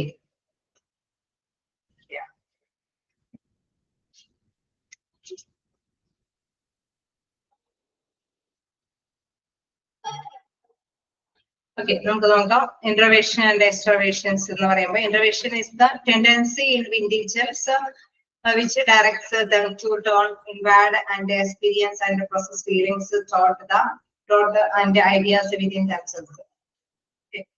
അതായത് നമുക്ക് പ്രധാനമായിട്ട് മനസ്സിലാക്കേണ്ട ഒരു കാര്യം എന്ന് പറയുന്നത് അല്ലെ, അവിടെ വ്യക്തികളിൽ തന്നെ അന്തർമുഖത്വം എന്താണ്, ബഹിർമുഖത്വം എന്നാണ് അതിന്റെ മീനിങ് പറയുന്നത്. അതായത് അവനെ തന്നെ ഉള്ളിലേക്ക് തിരിയുവാനായിട്ടുള്ള ഒരു കാര്യങ്ങൾ, അതേമാതിരി തന്നെ പുറത്ത് കുറച്ചും കൂടി എക്സ്റ്റേണൽ ആയിട്ട് നമുക്കറിയാം ഫ്രീ ആയിട്ട് അല്ലെ, നമ്മൾ ഫ്രണ്ട്സ് ഒക്കെ ആയിട്ട് നല്ല റിലേഷൻ നല്ലൊരു ബന്ധം പുലർത്തുന്ന വ്യക്തികളും ഉണ്ടാവാം. പക്ഷെ പേരെന്താ ഉള്ളിലേക്ക് വലിഞ്ഞുകൂടി ജീവിക്കുന്ന പ്രകൃതമുള്ള വ്യക്തികളുണ്ടാവും അല്ലെ. അവര് ജസ്റ്റ് വന്ന് അവര് ഡ്യൂട്ടി ചെയ്ത് അല്ലെ, അവരോട് ആരെങ്കിലും സംസാരിക്കുന്ന അല്ലെങ്കിൽ അവരോട് മാത്രം മിങ്കിൾ ചെയ്ത് അങ്ങനെ പോകുന്ന വ്യക്തികളുമുണ്ട്. അതേപോലെ തന്നെ ചില എംപ്ലോയീസ് എന്ന് പറഞ്ഞാൽ ഭയങ്കര സോഷ്യൽ ആയിരിക്കും അല്ലെ, ഒരുപാട് ഫ്രണ്ട്സും കാര്യങ്ങളൊക്കെ ആയിട്ട് നല്ലൊരു റിലേഷൻഷിപ്പ് കീപ്പ് ചെയ്ത് പോകുന്നവരായിരിക്കും. അങ്ങനെയുള്ളവരുണ്ടാവില്ലേ? ഉണ്ടാവില്ലേ? അങ്ങനെയുള്ളവരുണ്ടാവില്ലേ? എല്ലാവരും ഓർഗനൈസേഷൻ ഒക്കെ ആവുമ്പോൾ വ്യത്യസ്ത വ്യക്തികളാണ് അല്ലെ. അപ്പൊ ചിലരുടെ സ്വന്തം കാര്യം മാത്രം അങ്ങനെ അല്ലെങ്കിൽ അധികം ആൾക്കാരൊക്കെ ആയിട്ടൊന്നും ഇടപഴകാത്തവരൊക്കെ ആയിരിക്കാം. ചിലര് മറ്റുള്ളവരൊക്കെ ആയിട്ട് ഭയങ്കര മിംഗ്ലിംഗ് ആയിട്ട് പോകുന്നവരെ. അപ്പൊ introversion is the tendency individual which directs them to learn, invade and experience and process feelings, thoughts and ideas within themselves. അവർക്ക് ഐഡിയകളും ചിന്തകളും അല്ലെ വികാരങ്ങളൊക്കെ ഇങ്ങനെ സ്വന്തമായിട്ട് നമുക്കറിയാം. നമ്മൾ പറയും ചില ബുദ്ധിജീവികളാണെന്നൊക്കെ പറയും അല്ലെ. കാരണം അതിൽ തന്നെ ലയിച്ച് അവരുടെ വർക്കും അവരുടെ കാര്യങ്ങളൊക്കെ ആയിട്ട് മാത്രം ലയിച്ചു പോകുന്ന വ്യക്തികളൊക്കെ ആയിരിക്കും. അതേസമയം extraversion എന്ന് പറയുന്നത് hand refers to the propensity in individual to turn outward to offer themselves searching for external stimuli with which they can interact. External ആയിട്ട് കുറെ ഉദ്ദേശങ്ങളൊക്കെ ഉണ്ടാക്കി തീർക്കാൻ വേണ്ടിയിട്ട് അവരെ അങ്ങനെ വളരെ സോഷ്യലായിട്ടൊക്കെ എല്ലാവരോടും മിങ്കിൾ ചെയ്തൊക്കെ പോകുന്നവരാണ്. While there are some elements of introversions as well as extroversions in all of us, people tend to be dominant as either extroverts or introverts. Okay. നമ്മൾ അതിലെ പ്രധാനമായിട്ട് മനസ്സിലാക്കേണ്ട കാര്യം എന്ന് പറയുന്നത് ഈ പറഞ്ഞ ഉദ്ദേശങ്ങൾ ഇന്റേണൽ ആയിട്ടും എക്സ്റ്റേണൽ ആയിട്ടുള്ള കുറെ അല്ലെ സ്റ്റിമുലീസ് എന്ന് പറഞ്ഞാൽ നമ്മുടെ എന്താണ് ബ്രെയിനെ പ്രചോദിപ്പിക്കുന്ന കുറച്ച് കാര്യങ്ങളൊക്കെ ഉണ്ട്. അപ്പൊ അത് തിരിച്ചറിയണം അല്ലെ. ഓരോ വശത്തും ഏത് രീതിയിലുള്ള ബ്രെയിനാണ് വർക്ക്ഔട്ട് ചെയ്യുന്നത് എന്നുള്ളത് മനസ്സിലാക്കണം അല്ലെ. ബാഹ്യമുഖി എന്ന് പറയുന്ന വ്യക്തികൾ സ്വയം പുറത്തേക്ക് തിരിയുക അല്ലെ, മറ്റുള്ളവരുടെയൊക്കെ ഇടപെടുക, അവരുടെയും കൂടി ആശയങ്ങൾ മനസ്സിലാക്കുക എന്നൊക്കെ ഉള്ള ഒരു മനോഭാവം. നമുക്ക് ഒരു ഡ്യൂട്ടി ഏൽപ്പിച്ച് കിട്ടിയാൽ പോലും ചിലപ്പോൾ നമുക്ക് ഒറ്റയ്ക്ക് ഹാൻഡിൽ ചെയ്യാൻ പറ്റില്ലെങ്കിൽ ഓടിപ്പോയി മറ്റുള്ളവരെയും കൂടി ഷെയർ ചെയ്തിട്ട് അതെങ്ങനെയാണ് എന്നൊക്കെ ഉള്ള ഒരു രീതി അത് ക്യാച്ച് ചെയ്യാനൊക്കെ ശ്രമിക്കും. ചിലരൊക്കെ ആണെങ്കിൽ വളരെ ചിലപ്പോ പേടി കൊണ്ടായിരിക്കും എനിവേ അവര് മറ്റുള്ളവരായിട്ടൊന്നും ഷെയർ ചെയ്യാതെ ചെന്ന് കൈകാര്യം ചെയ്യാനായിട്ട് സ്വന്തം ബ്രെയിനിന്റെ അല്ലെ അത് അനുസരിച്ചിട്ട് തന്നെ പ്രവർത്തിക്കാനായിട്ട് ശ്രമിക്കുന്നവരായിരിക്കും അല്ലെ. അപ്പൊ തീർച്ചയായിട്ടും നമുക്കറിയാം അങ്ങനെ ഇരുകൂട്ടരും ഉണ്ട് എന്നുള്ള കാര്യം മനസ്സിലാക്കി വെക്കുക. അപ്പൊ തീർച്ചയായിട്ടും അതില് പ്രധാനമായിട്ടുള്ള എലമെന്റ്സ് എന്ന് പറയുമ്പോൾ there are some elements of introversion as well as extroversion in all us. അതിന് പ്രധാനപ്പെട്ട ഘടകങ്ങളുണ്ട് അല്ലെ. People tend to be dominant as either extroverts or introverts. Extroverts are the sociable, lively, gregarious and seek outward stimuli or external interactions. അപ്പൊ അവര് എക്സ്ട്രോവേർട്സിന്റെ പ്രത്യേകത എന്താണ്? അവര് social ആയിരിക്കും അല്ലെ, എല്ലാവരൊക്കെ ആയിട്ട് നല്ലൊരു മിംഗ്ലിംഗ് ഒക്കെ ഉള്ളവരാണ് അല്ലെ, സൗഹൃദം സംഘടിപ്പിക്കാനും അല്ലെ മറ്റുള്ളവരൊക്കെ ആയിട്ട് നല്ല രീതിയിൽ മുന്നോട്ട് പോകാനൊക്കെ ആയിട്ടുള്ള ഒരു ഉദ്ദേശിക ഘടകം അവരുടെ ബ്രെയിനിൽ തന്നെ അടങ്ങിയിട്ടുണ്ട്. Such individuals are likely to be more successful working in a sales department, publicity office, personal relations unit and so on. അപ്പൊ ഒരുപാട് വർക്കേഴ്സ് വരുമ്പോഴും ഇങ്ങനെ പ്രത്യേകമായിട്ടുള്ള നേച്ചറുള്ള വ്യക്തികളൊക്കെ ആണെങ്കിൽ അവരെ നമുക്ക് ഇന്ന മേഖലകളിലേക്കൊക്കെ വിടാൻ പറ്റും. സോഷ്യലായിട്ട് നമ്മള് ഷെയർ ചെയ്യാനൊക്കെ ആയിട്ടുള്ള കപ്പാസിറ്റിയും കാര്യങ്ങളൊക്കെ ഉണ്ടെങ്കിൽ അവരെ sales department, publicity office, personnel relation unit അങ്ങനെയൊക്കെയുള്ള കാര്യങ്ങളിലേക്കൊക്കെ ഏർപ്പെടുത്താനായിട്ട് സാധിക്കും. Interact face to face with others. Introverts ആണെങ്കിലോ on the other hands അവര് ക്വൈറ്റ് അല്ലെ അവരവരുടെ ബുദ്ധിജീവിതത്തിൽ മാത്രം ലയിക്കുന്നവരാണ്. Reflective, introspective and intellectual people preferring to interact with a small intimate circle of friends. അവർക്ക് ചെറിയ സർക്കിൾ ഓഫ് ഫ്രണ്ട്സ് ഒക്കെ ഉണ്ടാവുള്ളൂ. അവർ ബുദ്ധിജീവികളൊക്കെ ആയിരിക്കും. അവർ അവരുടെ ആയിട്ടുള്ള കാര്യങ്ങൾ മാത്രം മിംഗിൾ ചെയ്ത് അല്ലെ ഇന്ററാക്റ്റീവ് ആയിട്ടായിരിക്കും അവര് വ്യാപരിക്കുന്നത്. Introverts are more likely to be successful when they can work on a highly abstract ideas such as and work in a relatively quiet atmosphere. Okay. അവരെ ഇൻഡിവിജ്വൽ ആയിട്ട് അല്ലെ നമ്മുടെ ബുദ്ധിജീവികൾ എന്നുള്ള രീതിയിൽ തന്നെ വർക്കുകളൊക്കെ ഏൽപ്പിച്ചു കൊടുത്ത് അങ്ങനത്തെ കാര്യങ്ങളിലൊക്കെ ഏർപ്പാടാക്കി കൊടുക്കുക അല്ലെ. അങ്ങനെയുള്ള ഒരു വർക്കിംഗ് കാര്യങ്ങളിലേക്കൊക്കെ ഏർപ്പാടാക്കി കൊടുക്കുക എന്നുള്ളതാണ് പ്രധാനമായിട്ടും മാനേജേഴ്സ് ശ്രമിക്കേണ്ടത്. ഇരുകൂട്ടരും നമുക്കറിയാം കമ്പനിക്ക് ആവശ്യമൊക്കെയാണ്. ഒരുകൂട്ടര് പക്ഷേ അല്ലെ എല്ലാ വർക്കേഴ്സും ഇങ്ങനെ ഈ പറഞ്ഞ മാത്രം ഭയങ്കര സോഷ്യലും കാര്യങ്ങളൊക്കെയാണ്. ഇങ്ങനത്തെ കാര്യങ്ങൾ മാത്രമൊക്കെ ആവുമ്പോൾ ബുദ്ധിജീവികളുടെ ആവശ്യമുണ്ട് അല്ലേ, കമ്പനിക്ക് ആവശ്യമായിട്ട് വരില്ലേ? അങ്ങനെയുള്ളവരെയും ആവശ്യമില്ലേ? ചിലര് മാത്രം അല്ലെ കോംപ്ലിക്കേറ്റഡ് ആയിട്ടുള്ള കാര്യങ്ങളൊക്കെ വരുമ്പോൾ അവർക്ക് നമുക്കറിയാം വളരെ ബുദ്ധി അവരുടെ ആ ഒരു ഇതിൽ മാത്രം ലയിച്ചിരുന്ന് വർക്ക് ചെയ്ത് അല്ലെ നേടിയെടുക്കേണ്ട കാര്യങ്ങളാണ്. സോ അങ്ങനെയുള്ള വർക്കേഴ്സിനൊക്കെ അപ്പൊ അത്തരം റിലേറ്റഡ് ആയിട്ടുള്ള വർക്കുകളൊക്കെ ഇല്ല. അപ്പൊ പേഴ്സണാലിറ്റി നമ്മൾ എപ്പോഴും മനസ്സിലാക്കണം. ചിലര് കുറച്ച് കാര്യം ചെറിയ കാര്യം കിട്ടിയാൽ പോലും നമുക്കറിയാം ഷെയർ ചെയ്തിട്ട് ചിലപ്പോൾ സ്വന്തം ചെയ്യാനായിട്ട് പറ്റുന്നവരായിരിക്കും എങ്കിൽ കൂടി ചിലപ്പോൾ മറ്റുള്ളവരും കൂടി ഹെൽപ്പോട് കൂടിയിട്ട് ചെയ്യണമെന്ന് കൈകാര്യം ചെയ്യണമെന്നുള്ളവരായിരിക്കാം. സോ അങ്ങനെയുള്ളവരൊക്കെ ഏത് രീതിയിൽ അപ്പോയിന്റ്മെന്റ് കൊടുക്കണം. അതല്ല ഇങ്ങനെ സ്വന്തമായിട്ട് എന്ത് കിട്ടിയാലും അതിൽ തന്നെ പഠിച്ചു പിടിച്ചാലേ സ്വന്തം കഴിവുകളിൽ തന്നെ എങ്ങനെയെങ്കിലും ആ വർക്ക് ഫിനിഷ് ചെയ്യണമെന്ന് ആഗ്രഹിക്കുന്ന വ്യക്തികളൊക്കെ ഉണ്ടെങ്കിൽ അവരെ ഏത് തരത്തിലുള്ള വർക്കുകൾ ഏൽപ്പിക്കാൻ പറ്റുമെന്നുള്ളതും മാനേജേഴ്സിനെ ഡിസൈഡ് ചെയ്ത് ഓരോ വർക്കുകളൊക്കെ ഏൽപ്പിക്കാനായിട്ട് സാധിക്കും. അപ്പൊ ഓരോ വ്യക്തികളുടെ പേഴ്സണാലിറ്റിയുടെ നേച്ചർ അനുസരിച്ചിട്ടാണ് വർക്കേഴ്സിനെ നമ്മുടെ എംപ്ലോയീസിനെ തീരുമാനിക്കുക എന്നുള്ളതാണ് ഇതിന് പ്രധാനമായിട്ട് പഠിച്ചു പോകാനുള്ളത്. അപ്പൊ ഇത് നമ്മുടെ ഇൻട്രോവേഷനും എക്സ്ട്രാവേഷനും എന്താണെന്ന് മനസ്സിലാക്കുക. ഒന്ന് ഉള്ളിൽ തന്നെ ഒതുങ്ങി അല്ലെ അതിലേക്ക് അധികം ഫ്രണ്ട്സ് ഒന്നും ഇല്ലാത്തൊരു വ്യക്തിത്വങ്ങളാണെങ്കിൽ മറ്റൊന്ന് എല്ലാവരായിട്ട് സോഷ്യലായിട്ട് അല്ലെ കൈകാര്യം ചെയ്ത് പോകുന്നവരായിരിക്കും. അപ്പൊ അതിന് റിലേറ്റഡ് ആയിട്ടുള്ള തൊഴിലുകളാണ് അവരെ ഏൽപ്പിച്ചു കൊടുക്കുക. ക്ലിയർ ആണോ? അല്ലാതെ എല്ലാം ബൈഹാർട്ടായിട്ടൊന്നും പഠിക്കേണ്ട, ജസ്റ്റ് മനസ്സിലാക്കി പോവുക എന്താണ് ആ ഒരു വ്യക്തിത്വം പേഴ്സണാലിറ്റി എന്നുള്ളത് മനസ്സിലാക്കി.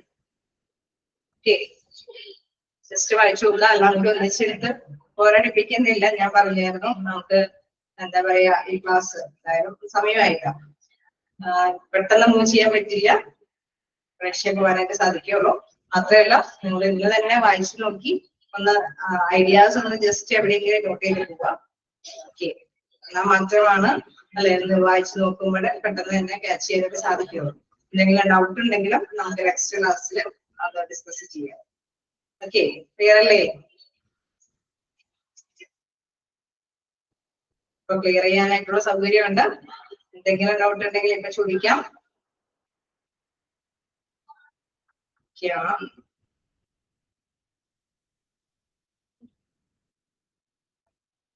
ഡൗട്ടുകളൊന്നുമില്ല, ക്ലിയർ ആണ്.